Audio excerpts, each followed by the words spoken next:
জ্বালানি তেলের সংকট কাটছেই না। ফিলিং স্টেশনগুলোর সামনে যানবাহনের দীর্ঘ লাইন এখন রাজধানীর নিত্যদিনের চিত্র।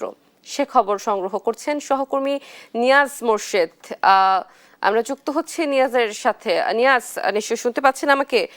কি বলছেন লাইনে দাঁড়ানো চালকরা? ভোগান্তি সম্পর্কে আসলে কি বলছেন তারা, তাদের জানাবেন। অবশ্যই আপনি যেটা বলছিলেন, আসলে এখনকার প্রতিদিনের চিত্র আসলে এটি যে যারা আপনার গ্রাহক রয়েছেন, তেলের গ্রাহক, তারা আসলে সবাই ঠিক রাত থেকে এসে এখানে উপস্থিত হয়েছেন এবং তারা অপেক্ষা করছেন।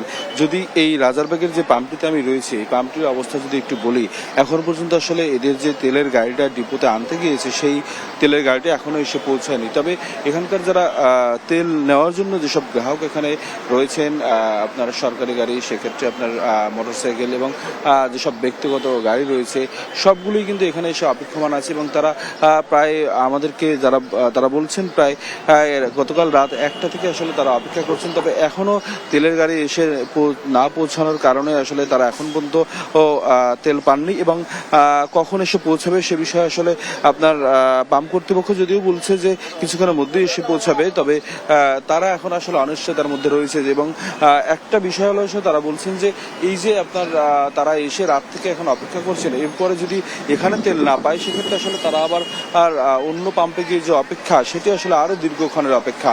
সেই কারণে তারা আসলে এখান থেকে তেল নিয়ে যাবেন, এমনটাই আসলে তারা বলছেন যে তেল না নিয়ে আসলে ফেরার আসলে উপায় নেই। কারণ এরপর যে রাত থেকে যারা সিরিয়াল দিয়েছেন তারা আসলে অন্য পাম্পে গেলে আবার সেই দীর্ঘ সারির পিছনে পড়তে হবে। সে কারণে তারা এখান থেকে নিয়ে যাবেন, এমনটাই আসলে তাদের আপনার ইচ্ছা। এবং সেই ক্ষেত্রে যদি বলি যে পাম্প কর্তৃপক্ষ বলছেন তারা তেল আনতে গিয়েছে সকালে, তবে তারা এখনো তেল পাননি এবং তেল পাওয়ার পরে আসার পরে আসলে তারা শুরু করবেন।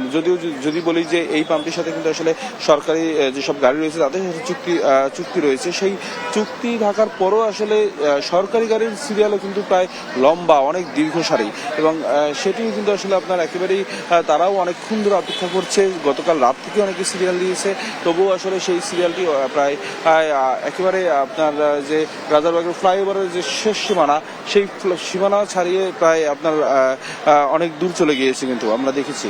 এবং সেই সাথে যদি বলি যে দেখতে পাচ্ছেন যে এখানে কিন্তু সবাই কিন্তু আসলে অপেক্ষায় আছে তেল নেওয়ার জন্য এবং তারা অপেক্ষা করছে কখন আসলে এই পাম্পে তেলের গাড়িটি ঢুকবে এবং তারা আসলে এই পাম্প কর্তৃপক্ষ তেল দেওয়া শুরু করবে। এই ছিল আমার কাছে সর্বশেষ তথ্য।